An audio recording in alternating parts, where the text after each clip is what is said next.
ज़ादे हवाले नाल एक छोटी नज़म कि रांझा आखदा हीर दी वालदा नूं तुहाडी बेटी है बड़ी खराब खाना। क्या कहने? रांझा आखदा हीर दी वालदा नूं तुहाडी बेटी है बड़ी खराब खाला, कन खिच के रखिया करो उसदे, तुहानूं पा देना किसी अजाब खाला। वाह वाह। ते कल जांदी है सैकलां मोटरां ते डेली वन सवन्निया मुंडियां ना, कदी लिखदी दरख्तां दे नाम जाके लैके जांदी है नाले गुलाब खाला। वाह जी वाह। ते रहिंदी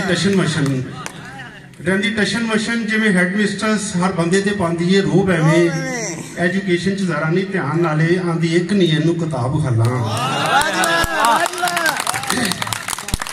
विच लस्सी दे पांदी है गुड़ थोड़ा, विच लस्सी दे पांदी है गुड़ थोड़ा, दे के जांदी है चूरी भी डालडे दी, मज्जां चोण वेले पट्ठे पाण वेले करके जांदी है काम खराब खाला। ते राती आंदी ने पा थड़ थल्ली दित्ती, जांदी पंप दा बटन भी ऑन कर दिया। राती आंदी ने पा थड़ थल्ली दित्ती, जांदी पंप दा बटन भी ऑन कर गई, चाचे कैदो दी मंजी दे हेठ पानी सूह इंज सी जिवें सलाब खाला।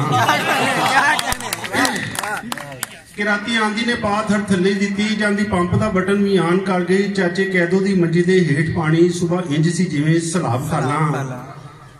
ते कदी पढ़ी नमाज भी भुल के नहीं, कदी अकल दी गल च दस दिओ, कदी पढ़ी नमाज भी भुल के नहीं, कदी अकल दी गल च दस दिओ, अगों देंदी है घड़वा जवाब खाला।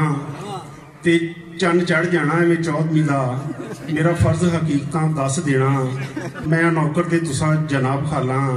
ते छड्डी अफसरी दिता रिजाइन दफ्तर, पिछे हीर देन च बर्बाद हो गए, जोग तन ते मन दा रोग लैके कीती मज्जां नलाउण दी जॉब खाला।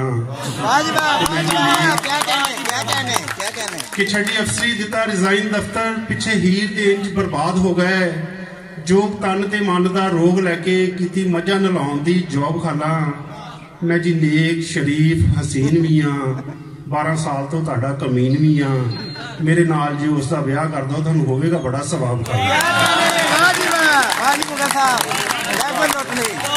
क्या कहने?